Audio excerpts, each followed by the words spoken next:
تاغ زمانہ ہم پہ ستم چینل سے جڑنے کے لیے یوٹیوب پر قادری ایجنسی سبسکرائب کریں۔ کہ ہم نہیں جانے والے، اس لیے کہ ہم نے اپنی کتاب میں پڑھا ہے کہ ایک نبی جلوہ فکر ہوگا جو آخری نبی ہوگا، سید الانبیاء ہوگا، اور یہاں وہ ہجرت کر کے آئے گا، اس لیے میں اب یہاں سے نہیں جانے والا۔ کچھ لوگ کہتے ہیں کہ میلاد 600 صدی ہجری کے بعد رائج ہوا ہے۔ ارے میلاد میں نے پہلے ہی کہا ہے کہ جب کائنات کا وجود نہ تھا تب سے میلاد منایا جا رہا تھا، اور آقا پیدا بھی نہیں ہوئے ہیں، 1000 سال پہلے میلاد منایا جا رہا ہے۔ یمن کا بادشاہ ہے، 400 فضلہ ہے، 400 فضلہ نے شادی نہیں کی ہے۔ جب 400 علماء اور فضلہ نے کہا کہ ہمیں یہی رہنا ہے، اس لیے کہ نبی جب جلوہ فکر ہو کر جب نبی یہاں ہجرت کر کے آئے تو ہم رسول اللہ کا کلمہ پڑھیں گے اور آپ کا استقبال کریں گے۔ میرے یارو واقعہ کمپلیٹ ہوگا، آپ پوری تقریر سن جائیں گے اور سماعت کر جائیں گے اور سمجھ بھی جائیں گے، اس لیے کہ طب اول نے جب یہ کہا کہ یہ تم بھی نہیں جانے والے ہو تو میں بھی نہیں جانے والا ہوں۔ طب اول نے یمن کو خط لکھا، بادشاہ تھا، کوئی عام آدمی نہیں تھا، اس نے کہا جو ہیرو جواہرات ہیں وہ تمام کے تمام یثرب بھیج دیے جائے، مکہ مدینہ بھیج دیا جائے، تمام ہیرے جواہرات اور پیسے منگا لیے گئے۔ تو اول نے تمام فضلہ کو جمع کیا، جمع کرنے کے بعد فضلہ کی جماعت سے کہا، او فضلہ کی جماعت، تمہیں معلوم ہے کہ تم نے یہ کہا ہے کہ تم رسول اللہ کا زمانہ پاؤ گے، کسی کی عمر 32 سال ہے، کسی کی عمر 40 سال ہے، کوئی 50 سال کے قریب ہو چکا ہے، لیکن کسی نے شادی نہیں کی ہے۔ اگر وہ اللہ کا پیارا پیغمبر اس زمانے میں نہیں آیا تو بتاؤ ملاقات ہم کیسے کریں گے؟ ہماری اولادیں تو ہونی چاہیے جو رسول اللہ کا استقبال کرے۔ جب نبی یثرب تشریف لائے تمام فضلہ نے کہا ٹھیک ہے ہم شادی کریں گے۔ تو اول نے ان کے لیے ایک ایک مکان بنایا۔ علامہ بدر الدین عینی فرماتے ہیں اس وقت یمن اور مکے کا معاملہ یہ تھا کہ صرف جو مکانات ہوتے تھے ایک منزلے کے ہوتے تھے، لیکن تو اول نے رسول اللہ کی آمد کی خوشی میں آپ کے میلاد پر جو مکانات علماء کو دیا تھا وہ 2 منزل کے مکانات تھے۔ اللہ پر تم کہتے ہو رسول اللہ کا میلاد نہیں منایا گیا ہے، عقل کا علاج کرو، میلاد کس انداز سے منایا جا رہا ہے یہ دیکھے۔ تو اول نے کمپلیٹ کر دیا۔ تبا نے پھر مصر اور دیگر ممالک کا سفر کیا، 400 باندیوں کو خریدا گیا، لڑکیوں کو آزاد کر دیا گیا اور ان 400 فضلہ سے شادی کر دی گئی۔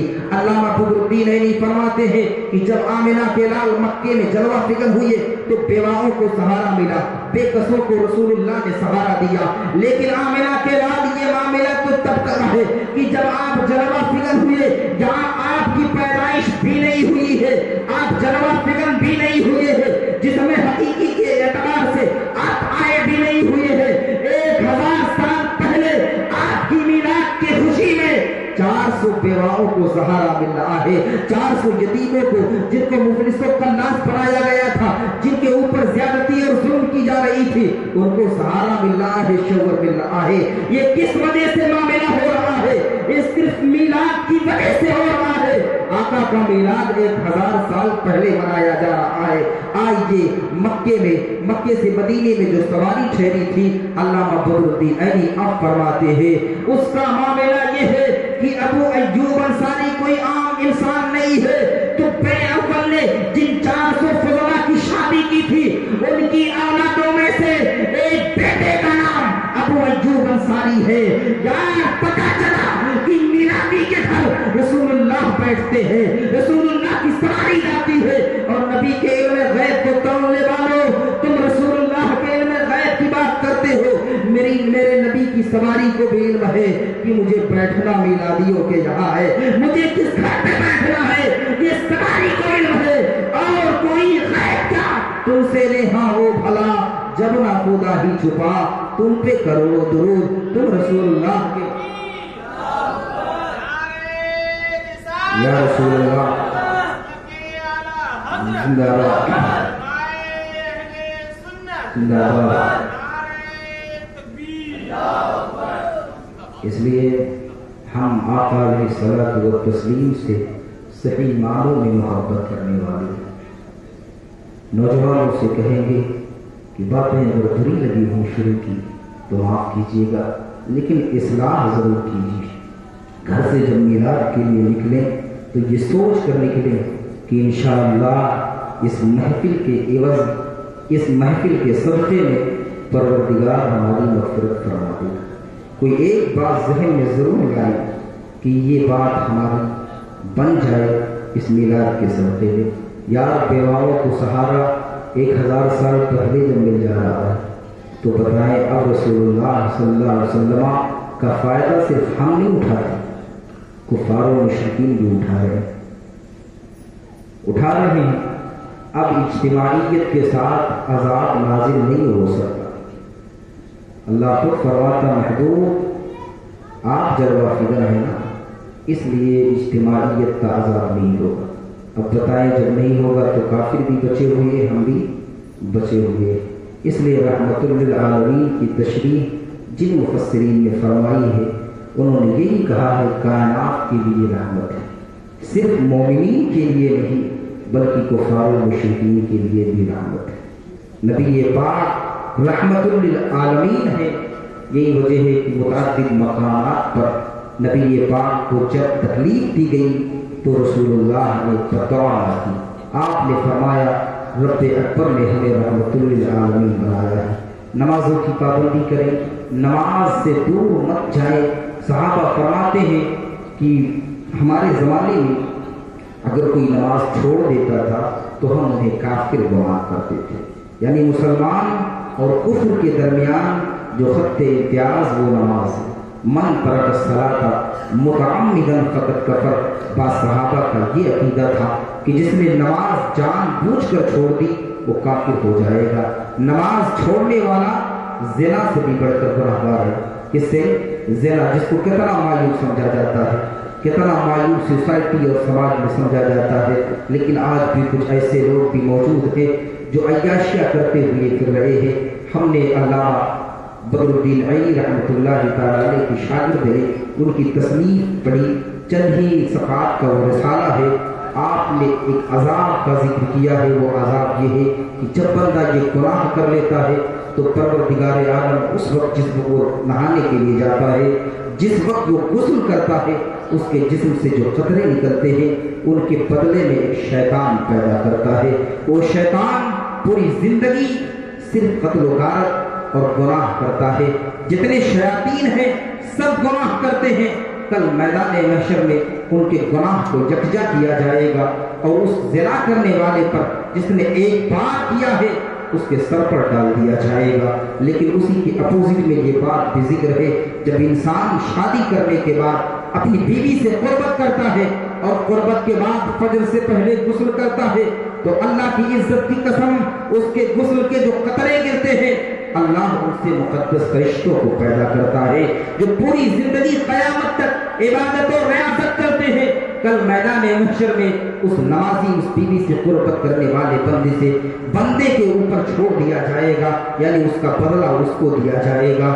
نوجوانوں اب فیصلہ آپ کے ہاتھ ہے کہ آپ فرشتوں کو پیدا کرنا چاہتے ہیں اپنے غسل کے قطروں سے یا شیاطین پیدا کرنا چاہتے ہیں۔